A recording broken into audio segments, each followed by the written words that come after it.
हम सब यहाँ एकत्रित हुए हैं गुरु पूर्णिमा पखवाड़े के अंतर्गत कैरियर काउंसलिंग एवं प्रेरक मार्गदर्शन के अंतर्गत मैं आपको कुछ यहाँ बताना चाहता हूँ। आप सभी को जैसे मैं देख पा रहा हूँ सब कक्षा 11वीं 10वीं के छात्र हैं और क्या क्या नई राहें कैरियर के लिए हमारे जीवन में खुलती हैं उसके बारे में बताना चाहूँगा।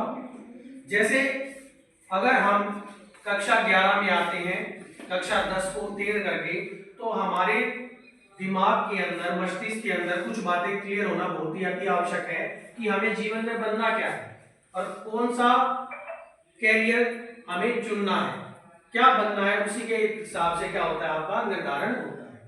अगर आप कक्षा 11 में विज्ञान समूह को चुनते हैं तो आप क्या क्या बन सकते हैं।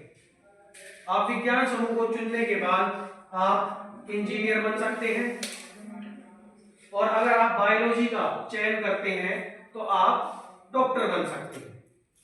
यहां तक सबको पता ही। लेकिन इसके साथ साथ कई और भी राहें हैं जो आपके जीवन में खुलती हैं।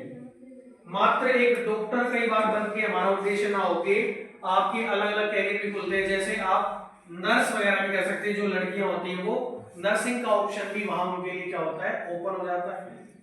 नर्सिंग के साथ साथ जो बायोलॉजी का चयन करता है अगर वो आगे पढ़ता है 12th के बाद, अगर बीएससी करता है या बीएससी लड़की करती है या एमएससी उसके बाद करते हैं, बीएड करते हैं, तो फिर वो टीचर भी बन सकता है, लेक्चरर बन सकता है, स्कूल में प्रिंसिपल बन सकता है, एडमिनिस्ट्रेशन की पोस्ट भी संभाल सकता है। उसके साथ साथ बच्चे क्या करते हैं, तैयारी करते हैं। जैसे आर्मी की कोई तैयारी करता है, कोई नेवी की तैयारी करता है, कोई एयरफोर्स की तैयारी करता है, तो जो विज्ञान समूह लेता है वो यहाँ अपना कैरियर बना सकता है। यानी कि जो डिफेंस लाइन है हमारी उसके अंदर भी चाहे वो लड़के हो चाहे वो लड़कियां हो, दोनों ही वहां जा सकते हैं।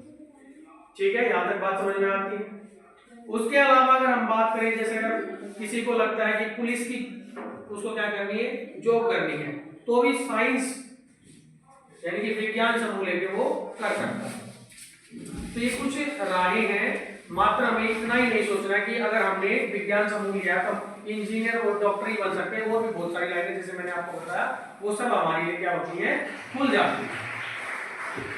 ठीक है, तो इसी आशा में कि आपने अपना लक्ष्य को, अपने कैरियर को चुना होगा, उसी हिसाब से आपने क्या किया होगा, अपनी 11th क्लास में समूह को चुना होगा। ठीक है।